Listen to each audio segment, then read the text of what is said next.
Salam uşaqlar, 26 aprel tarixində Dahi Akademiyada təşkil olunmuş 10-cu siniflərin Azərbaycan dili fənni üzrə blok suallarının təhlilinə nəzər salaq. Birinci suala baxsaq, şagirdin borcu dərslərini yaxşı oxumaqdır. Cümləsinin sintaktik təhlili ilə bağlı səhv fikri müəyyənləşdirməyimizi istəyir. Cümləni sintaktik təhlil etsək, dərslərini yaxşı oxumaqdır cümlənin xəbəri, şagirdin borcu isə cümlənin mübtədəsidir. Hər iki baş üzv söz biləşməsi ilə ifadə olunub, fikir doğrudur. B variantında xəbər feili biləşməklə ifadə olunub. Bəli, xəbər məsdər tərkibi ilə ifadə olunmuşdur. C variantında feili xəbərlidir və nəqli cümlədir. Nəqli cümlədir, fikri doğrudur, amma feili xəbərlidir deyil. Cümlə feili xəbərli deyil. Bilirik ki, əgər xəbər məsdərlə ifadə olunubsa, demək ismi xəbərlidir. Demək onda testin düzgün cavabı C variantı olmalıdır. Hansı söz əqidə, məslək, amal mənasındadır? Əqidə, məslək, amal mənasını verən söz kredo sözüdür. Yəni testin düzgün cavabı A variantı. 3-də məktəbli sözü ismin hansı halında nə sualına cavab verə bilər? Bilirik ki, məktəbli sözü müstəqil şəkildə kim sualına cavab verir və müstəqil şəkildə kim sualına cavab verən hər hansı bir söz cümlə daxilində qeyri-müəyyən təsirli kaldadırsa, bu zaman nə sualına cavab verəcək? Testin düzgün cavabı C variantı. 4-də hansı nümunələrdə həm bağlayıcı, həm də bağlayıcı ilə homonim olan köməkçilik hissəsi işlənmişdir? Mən belə hesab edirəm ki, bu əməldə hamı mənimlə razılaşar. Nümunədə ki bağlayıcıdır, mənimlə sözündəki lə qoşmadır və lə qoşması ilə bağlayıcısı ilə homonimlik təşkil edir. Bir fikri doğrudur. Çox istərdim ki, sən də gedəsən. Nümunədə ki və ədat köməkçilik hissəsidir və hər ikisi bağlayıcıdır. Ona görə bizim testin şərtini ödəmir. 3-də, ya Allah, bizə səbir və güc ver. Bütün çətinliklərin öhdəsindən gələ bilək. Nümunədə və bağlayıcıdır, ya ədat nidadır və bilirik ki, ya bağlayıcısı da var. Ona görə biz onu homonim götürə bilərik. 4-də, mən ki, sənə bildirmişdim, çətinliklər yarandığı təqdirdə Əhmədi də məlumatlandır. Nümunədə də bağlayıcıdır, ki ədatdır və bilirik ki, ki ədatı ki bağlayıcısı ilə homonimlik təşkil edir. Demək onda testin düzgün cavabı 1-3-4 A variantı.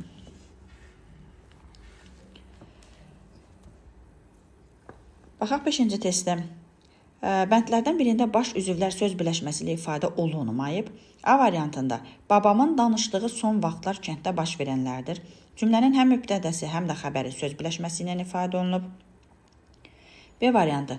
Bu sahənin briqadiri mənim əmimdir. Mənim əmimdir cümlənin xəbəri ismi biləşmə ilə ifadə olunub. Bu sahənin briqadiri cümlənin mübtədəsi də ismi biləşmə ilə ifadə olunub. C variantı. Hündürboylu oğlan bizim xəstəxanada həkimdir. Həkimdir cümlənin xəbəri isimlə ifadə olunub. Cümlənin mübtədəsi isə oğlan sözüdür. O da isimlə ifadə olunub. Demək onda testin düzgün cavabı C variantı. 6-cı test.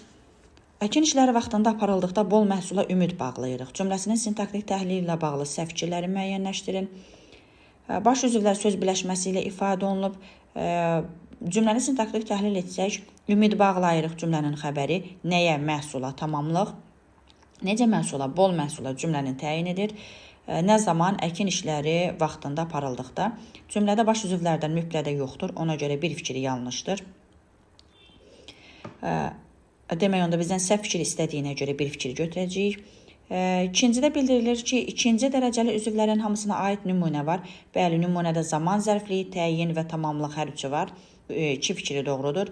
3-də mübtədə və xəbər arasında uzlaşma əlaqəsi var. Xeyr, cümlədə mübtədə olmadığına görə əlaqə yoxdur. 4-də cümlənin 3 üzvü söz biləşməsi ilə ifadə olunub. Cümlədə nə təyin, nə tamamlıq söz biləşməsinin ifadə olunmayıb. Ona görə 4 fikri də yanlışdır. Testin düzgün cavabı D variantı. Cümləyə əsasən uyğunsuzluğu müəyyən edirik. Hər kəs eşitdiyini danışır, amma heç kim gördüyündən söz açmır. Demək, biz doğrudan doğru, yanlışdan yanlış götürməliyik. Baxırıq birinci fikrə. Yalnız əsas nitq hissəsinə aid sözlər işlənib. Xeyli nümunədə amma köməkçi nitq hissəsi də işlənmişdir. Demək onda bir fikri yanlış olduğuna görə, doğrunun altında verildiyinə görə biri götürəcəyik. 2-də təsniflənməyən formanın bir növünə aid nümunə var.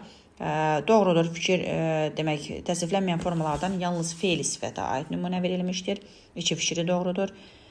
3-də ismin müxtəlif hallarına aid nümunələr işlənib. Bəli, eşitdiyini sözü təsirli halda, gördüyündən sözü çıxışlı haldadır.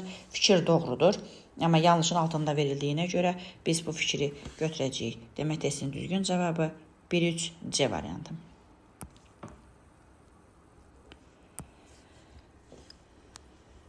Baxaq 8-ci testə. Hansı cümlədəki sözlərdən birinin sinonimi omonimli xüsusiyyəti daşıyır? Nümunədə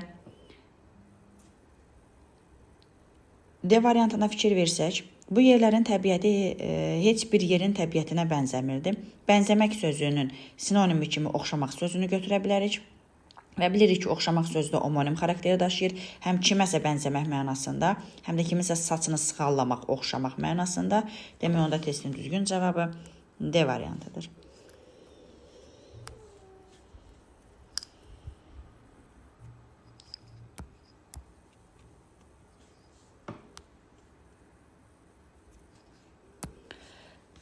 İndi isə 9-cu testə nəzər salaq.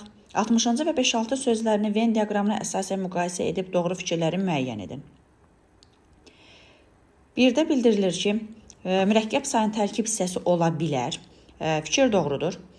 60-cı sözünü mürəkkəb sayın tərkib hissəsi kimi işlədə bilərik. Məsələn, 160-cı kimi mürəkkəb sayın tərkib hissəsi kimi işlətmək mümkündür. 2 fikrində aid olduğu məna növü quruluşca mürəkkəb olur. Mürəkkəb ola bilər, amma 5-6 sözü də quruluş etibarilə mürəkkəbdir, təxmini təqribi say kimi. Ona görə 2 fikir ortaq fikirdir və ortaya yazılmalıydı. Ona görə 2-ni götürmürük. 3-də əşyaya aid olub sintaktik baxımdan təyin edir. Bəli, hər iki söz əşyaya aid olaraq onu sintaktik cəhətdən izah edir. 3 fikri də doğrudur. Bir də 6 fikrinə nəzər salsaq, aid olduğu məna növü quruluşca sadə ola bilir.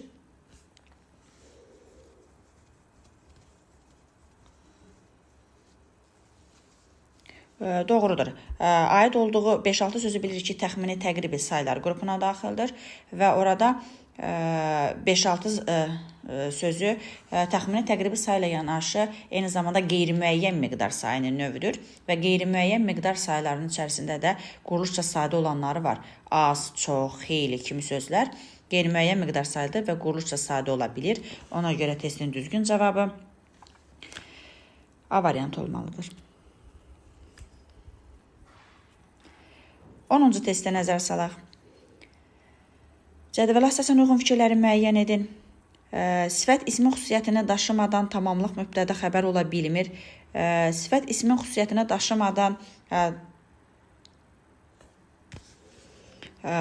tamamlıq mübtədə ola bilmir fikri doğrudur, amma xəbər ola bilər. Ona görə bir fikri yanlışdır. 2-də sıra saylarından sonra gələn isimlər cəmdə işlənə bilər. Fikir doğrudur. Yanlışın altında yanlış axtarırıq. Düzəltmə say isimdən, zərfdən, fiildən düzələ bilər. Düzəltmə saylar zərfdən, saydan düzələ bilər, amma fiildən düzələ bilməz. Ona görə 3 fikri yanlışdır. 10-cu testin cavabı 2-3 A variantı. 11-ci testdə hansı sırada hər iki söz 2 leksik, 2 qrammatik sxeminə uyğun gəlir? Uçqundakılardır C variantındakı sözə nəzər salsaq, uç sözün kökü qun leksik, dakı leksik şəkilçidir. Lar və dır isə qrammatik şəkilçilərdir. Diləklərimiz sözündə dil sözündən diləmək, diləməkdən dilək sözü yaranıb. Sözün tərkibində 2 leksik şəkilçi var. Lər və imiz şəkilçilər isə qrammatik şəkilçilərdir. Demək, testin düzgün cavabı C variantı.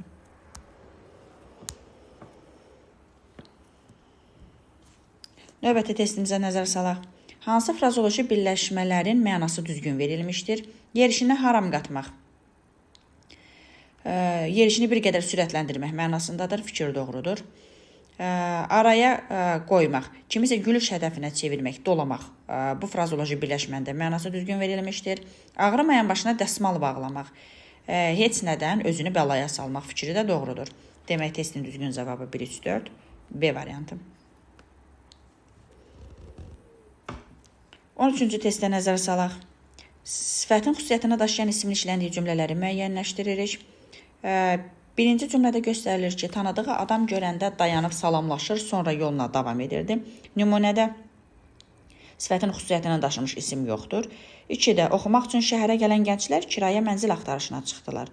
Nümunədə kirayə sözü verilmişdir. Kirayə sözü əslində morfoloji cəhətdən isimdir, amma nümunə daxilində sifətin xüsusiyyətini daşıyır. Ona görə 2 fikrini götürək. Bir də 5 fikrinə nəzər salsaq, köhnə dirəkdən asılmış mis qab yerə düşüb dınqıldadı. Mis sözü əslində morfoloji cəhətdən isimdir. Amma nümunə daxilində biz ona sifətin sualını verdiyimizə görə və sifətin xüsusiyyətini daşıdığına görə testin düzgün cavabı 2 və 5 B variantıdır.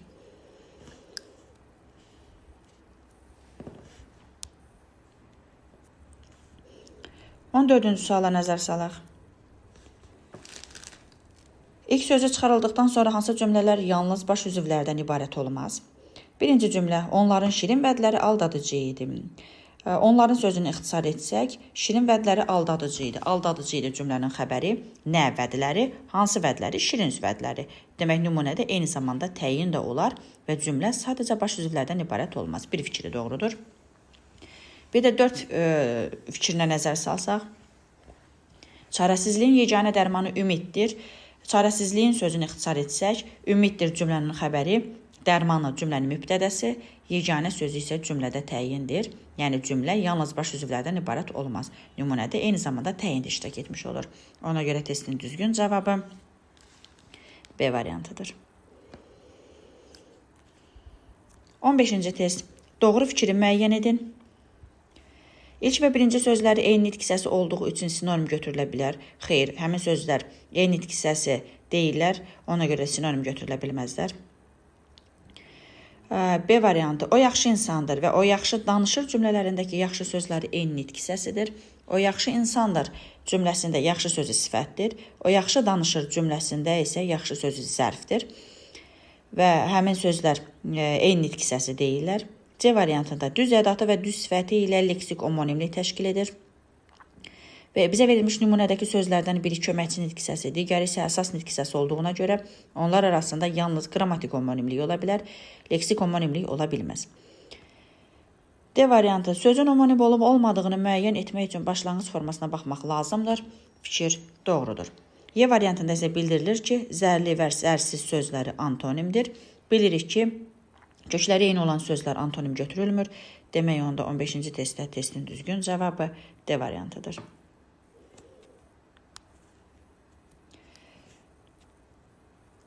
On 16-cı test. Cədvəldəki qarşı-qarşıya verilmiş sayıların quruluşu və məna növləri eyni olmalıdır. Hansı rəqəmlərin yeri dəyişilsə, uyğunluq bərpa olunur. C variantına nəzər salsaq, 6 və 8 rəqəmlərinin yerini dəyişsək, çoxlu və azacıq sözləri hər ikisi quruluş etibarilə düzəltmədir və hər ikisi qeyri-müəyyən miqdar sayılarıdır. 4 və 8, 4 və 6 fikirlərinə nəzər salsaq, sonuncu və birinci sözləri hər ikisi quruluş etibarilə düzəltmədir və hər ikisi sıra sayıdır.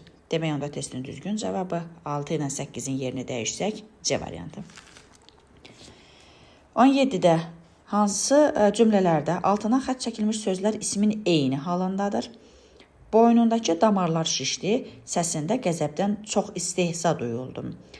Burada damarlar sözü ismin adlıq halındadır, istehza sözü də ismin adlıq halındadır. Demək onda bir fikri doğrudur. 4 fikrinə də nəzərə salsaq, meşə kül ətrafındakı kəndlilərindir və kənd cəmaatı onunla dolanır. Kəndin cəmaatı söz qeyri-müəyyən yəlik haldadır və kəndlilərin burada da in şəkilçisini görürük. Bu da yəlik haldadır. Demək testin düzgün cavabı 17-də C variantı olmalıdır. 18-ci test. Nümunələrdən birində kökü homonim olan düzəltmə isim söz birləşməsinin tərkibində işlənmişdir. C variantına nəzər salsaq, atlar Kür sahilindəki daşlığın xəlvət bir yerində gizlədilmişdi. Nümunədə düzəltmə isim daşlıq sözüdür. Daş sözündən daşlıq sözü yaranmışdır. Və sözün kökünə nəzər salsaq, sözün kökü daş sözüdür və daş sözü bilirik ki, homonim xarakteri daşıyır və eyni zamanda söz birləşməsinin tərkibindədir. Daşlığın xəlvət yeri, daşlığın sözü söz birləşməsinin asılı tərəfidir. Demək 18-də testin düzgün cavabı C variantıdır. 19-cu testə nəzər salaq. Verilmiş cümlələr əsasında cədvəldəki uyğun fikirləri müəyyənləşdiririk. O, açıq pəncərədən aşağıya, bağçaya baxaraq sustu.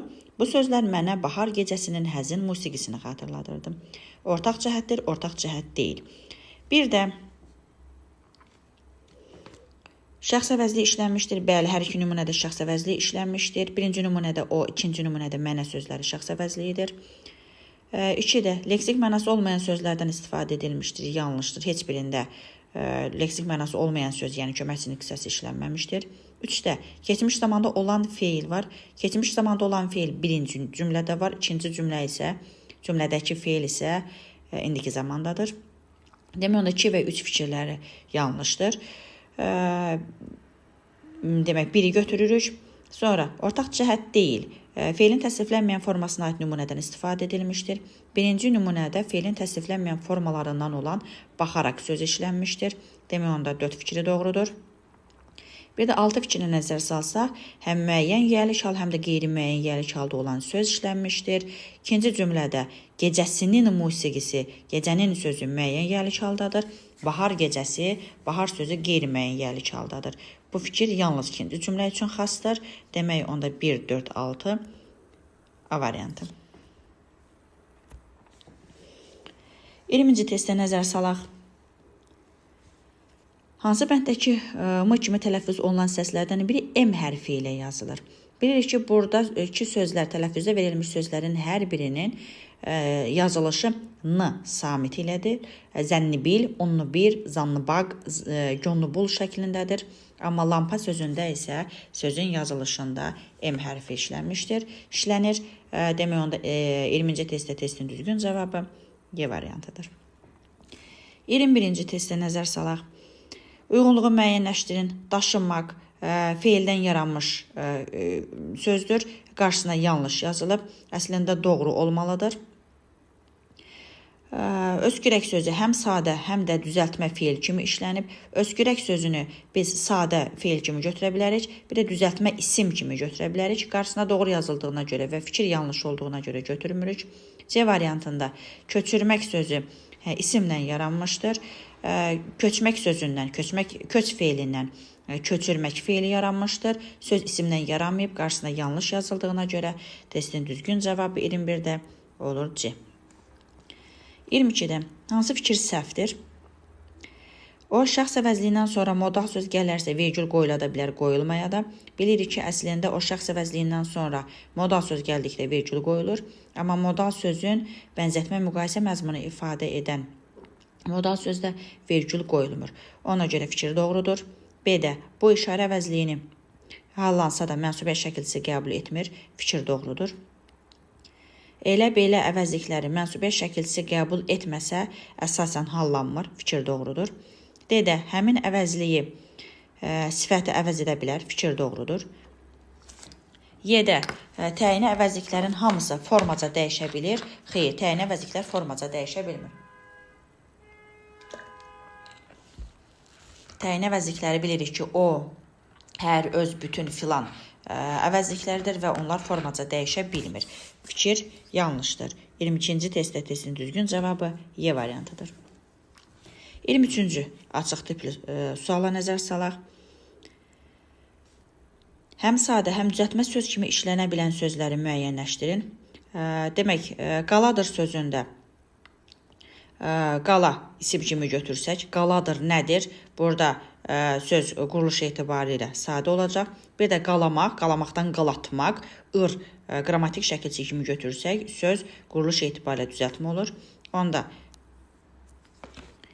bir fikrini götürək. 2-də azdır. Əgər azdır sözünü say olaraq düşünsək, bu zaman az say sözün kökü qrammatik şəkilçidir. Söz quruluş etibarilə sadədir. Bir isə kimsə azdırmaq mənasında işlətsək, azmaq sözün kökü leksik şəkilçi olur. Bu zaman söz quruluşca düzəltmə olur. 2 fikri də doğrudur. Götürə bilərik. Bir də doyur sözünə nəzər yetirsək, doymaq sözün kökü indiki zaman şəkilçisi kimi götürsək, Bu zaman söz quruluş etibarilə sadə olur. Bir də doyurmaq mənasında işlətsək, doyurmaq sözün kökü ur leksik şəkilçisidir. Söz quruluş etibarilə düzəltmə olur. Bu zaman 5 fikri də bizim testin şərtini ödəyir. Testin düzgün cavabı 1, 2, 5. 24-cü suala nəzər salaq, uyğunluğu müəyyənləşdiririk. Üslubiyyatla bağlı bir sualdır. Publisistik və bədii üslubla bağlı xarakteri xüsusiyyətlər istəyir bizdən. Bir də aydınlığa, kütləvi anlaşıqlığa, təsirliyə xüsusi diqqət yetirilir. Bir fikri doğrudur. 2 də ən gec formalaşmış üslubdur. Xeyr, publisistik üslub ən gec yaranmış üslubdur. Ona görə 2 fikrini də götürmürük. Bir fikri doğruydu. 3 də bədii üsluba aid nəzm və nəsr dramaturgiya dili formasında təzahür edir. Fikir doğrudur. Emosional nitq formasıdır. Həm publisistik üslub, həm bədii üslub emosional nitq formasıdır. Ortaq fikir olmalıydı. Ona görə 4-ü götürmürük. 5-də mücərrəd obrazlıqdan istifadə olunur. Bədii üslub üçün xarakteri xüsusiyyətdir. 5-i götürmürük. 6-da ədəbi dil tarixində həmişə aparıcı üslub olmuşdur. Bu da bədii üslub üçün xarakteri xüsusiyyətdir. Ona görə bunu da götürmürük. Testin düzgün cavabı 1, 3.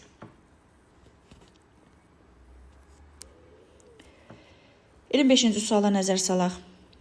Nümunədə aşağıdakı nitq hissələrindən hansılar işlənmişdir? Bir görəydim ayrılığı kim saldı? Ölkəmizdə kim qırıldı? Kim qaldı? Nümunədə nəzər salırıq ki, bir ədat kimi götürə bilərik. Daha sonra kim qırıldı? Kim qaldı? Kim burada sual əvəzliyidir? Demək 1 ilə 4-ü götürə bilərik. Testin düzgün cavabı 1, 4. 26-cı testdə fe'li birləşmələri seçin.